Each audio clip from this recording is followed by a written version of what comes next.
Nobili spettatori, siamo qui oggi con Gary Graden e questo è il motivo per cui we will switch the language in English. So, Grazie mille. Okay, you are well famous here and we have a few questions for you. Okay. You went from the USA to Stockholm to study with Erik Erikson. So, who was him and why was he so special to call you from the USA and let your life change? Yeah, it was a great, of course, a great experience. It was a huge change in my life to experience this, come from the States, rather small places and towns, a small school, to come to Stockholm and to experience this culture of singing. So it was, of course, Erik who was the personification and an important mover, a prime mover of choral music in Sweden, but not the only one. There was a huge culture of singing. And when I went to Sweden, it was because I sort of followed my ear. From the States, I wanted to go to Europe to hear some of the great choirs, and I also wanted to go to Mr. Rilling in Stuttgart. I wanted to hear Hannen Chor, and the first stop was Stockholm. So I knew of Erik only through basically one or two recordings, but when I got there I understood that there was a whole world of choral singing there. And it was not only his chamber choir, there was the radio choir, there was the choir from the academy, his male choir, and then many other choirs. So you could say that it was a cultural shock for me and a cultural experience, starting with Erikson at the pinnacle, and then to understand that in the church where I worked for many, many years, this beautiful church, St. Jakob, is called St. James. Erikson was even the cantor there for 25 years. But in that choir, I was invited to sing early when I had just gotten there. I was a tenor. So they asked me to come and sing, and I said I couldn't believe that there was such a choir in a church. It was so glorious. So it was this part of the experience, but also Erik himself was a magnificent person, really. He was a great leader and great, of course, conductor, but there were so many sides to him. His tireless energy, he reminds me of Donati, a little bit, Lorenzo Donati, this type of person who seems to have unending, boundless energy for our art.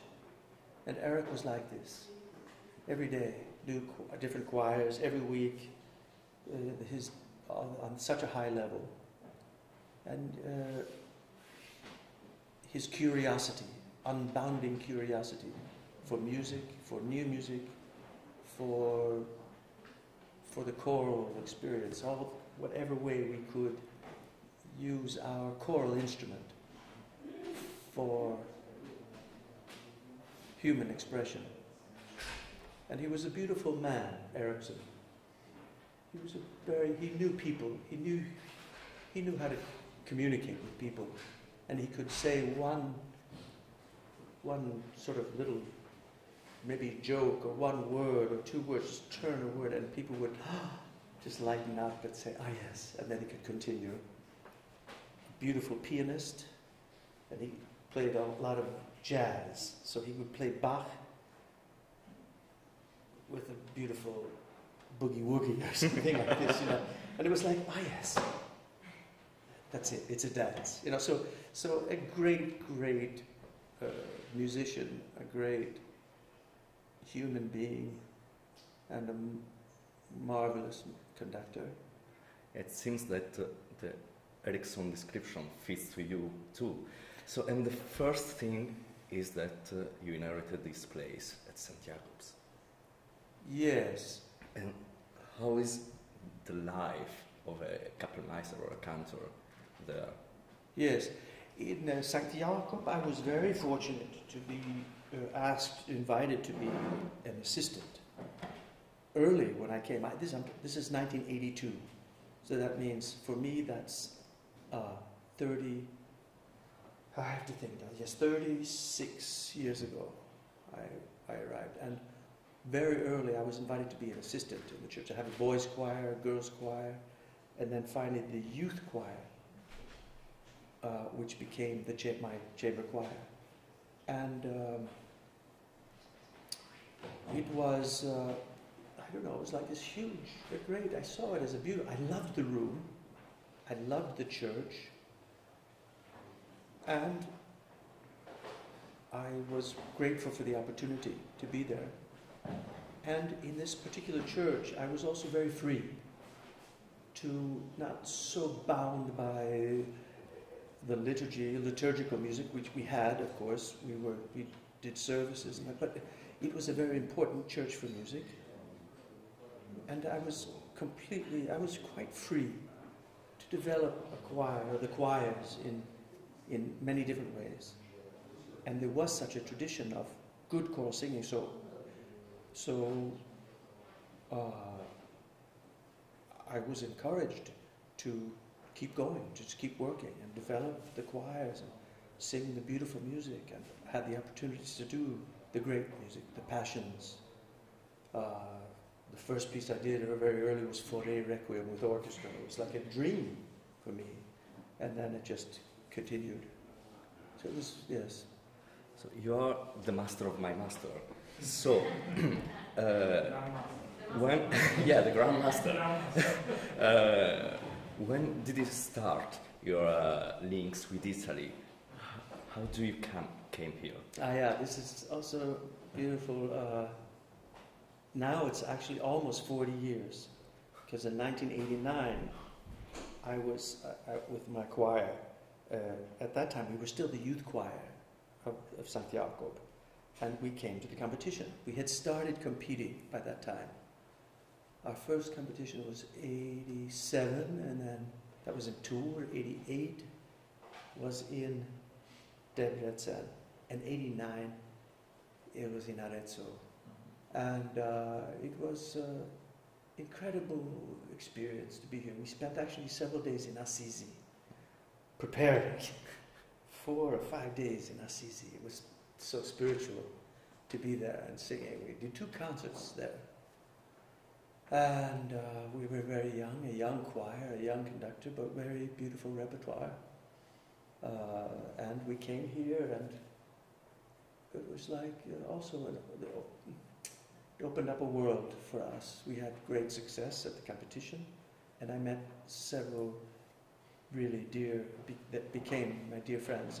Perhaps the most important person was Domenico Chieri, Mimo, who was smoking his pipe and talking with me, and blah, blah, blah, his low resonating voice, blah, blah, blah. But he was a great enthusiast for contemporary music. He was maybe, and I don't know how to put him in perspective in Italy, but he was passionate for contemporary music, and he wanted to bring contemporary music, European contemporary music, to Italy. And he started his own edition and published works that were not published in, or that did collections of different. And we shared this passion. And I think it was potentially, although I don't know exactly, but potentially it was Domenico, at least, who was instrumental in suggesting me for the course, which was then some years later. I did in '92 go to Legnano for the festival there. That was also a very beautiful experience. And we sang with the Hilliard Ensemble. We sang, well, we were at the same festival. We sang Arvo Pärd's what's this great piece? It wasn't Passio, but with string orchestra and with the choir. It was a mass. What's the name of this piece? The Slavic Mass. No, that. And that was broadcast on Italian television. It was recorded quite beautifully by a cultural television station. And it was, apparently, they told me it was broadcast many, many times in Italy at that time. But the important thing was that at that time, in '94, they wanted to start again the school for conductors here, and a new cycle. I don't know, I think there had not been the cycle before. I don't know, Lorenzo can help remind us about this. It was some years earlier that there was this same school, but in '94 we started, and it was a 3-year cycle. And then Lorenzo and several other dear friends were in the group. And we were more or less four professors, 4 teachers. And we met 4 or 5 times a year for 3 years. And that was also very important opportunity to meet very, of course, talented people. Of course, Lorenzo was very important for both of us. And after that, then there was also Feniarco organized courses in different places in Italy, and I was invited to lead these courses. And speaking of Feniarco, in 2015 you are sort of on by, but you were invited to be the conductor of Italian Youth Choir. Yes. What did you bring from this experience? What did I get Yes. myself in this place? I received so much, but musically it was a beautiful experience. So many good and talented singers and musicians. But also to have the opportunity to be with all of these, the next generation. I mean, if you say that Lorenzo and the others, that's just one generation, but now I had this opportunity to meet yet another group of younger singers and conductors, so talented people. It was like I don't know, not an explosion, but some kind of fireworks, and such a professional level, really, and beautifully organized activities and events. Feniarco was brilliant. We are now in the card moment of the interview. Cards. Yes. Here we go. So I pick a card, huh? Yes. Okay. One is kiss Enrico, another Oh. is the bottle.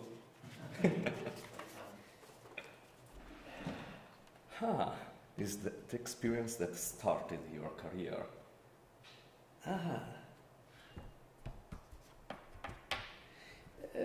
Potentially when I was singing as a boy.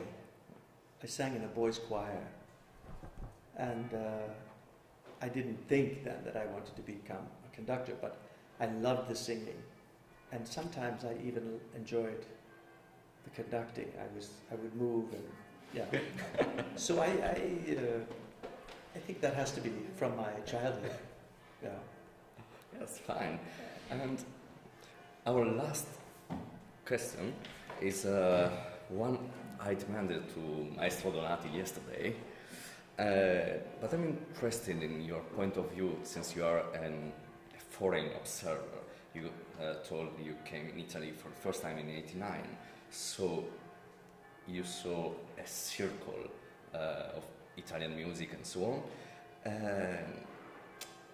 But what kind of future do you see for Italy and Italians, or conductors, composers, and so on? Yes, and what do you think about the situation of contemporary music in Italy?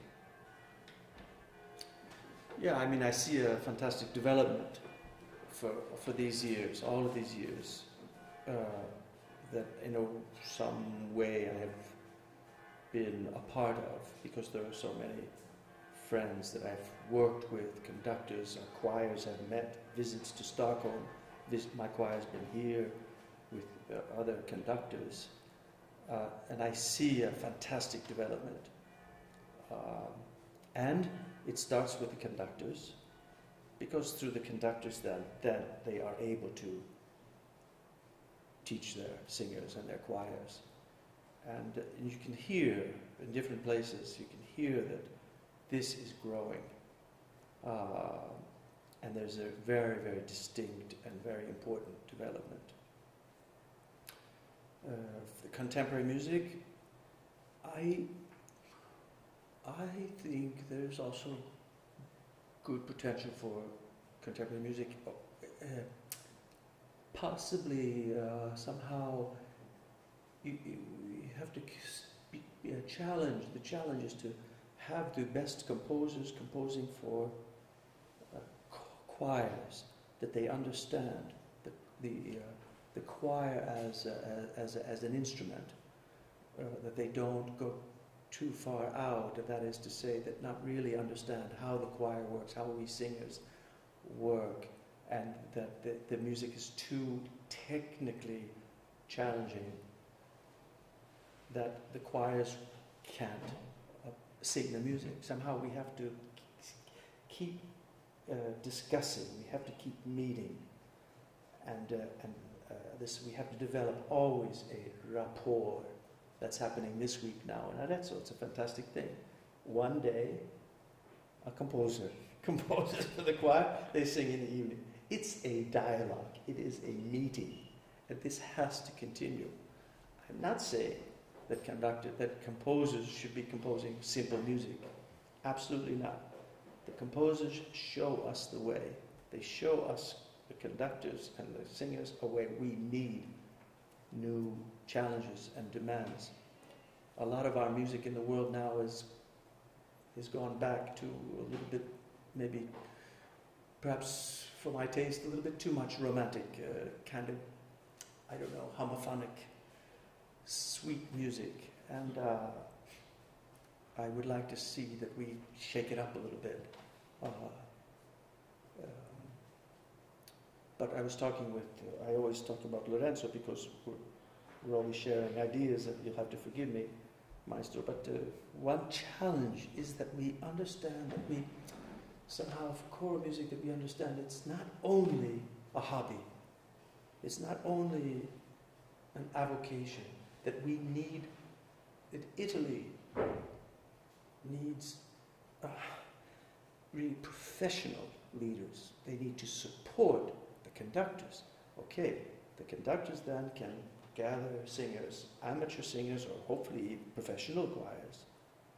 But we have to support here in Arezzo, the first place, and other places in Italy. We have to lift the conductors and say, you're a professional.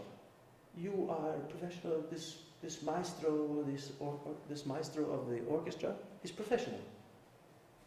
We lift him, we pay him. The maestro of the choir is professional.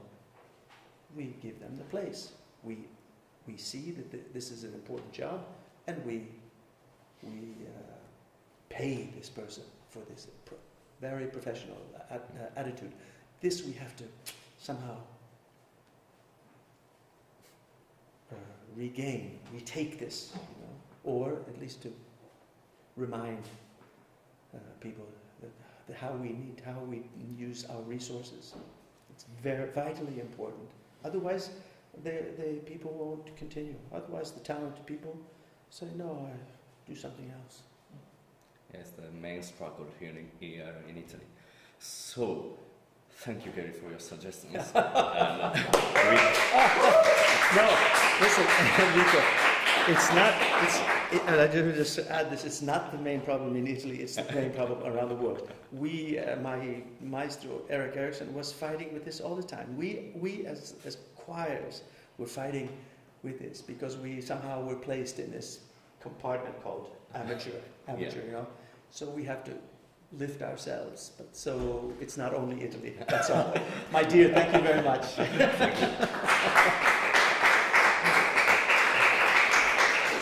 Grazie a tutti voi. L'appuntamento è per domani, sempre alle 14:30, più o meno.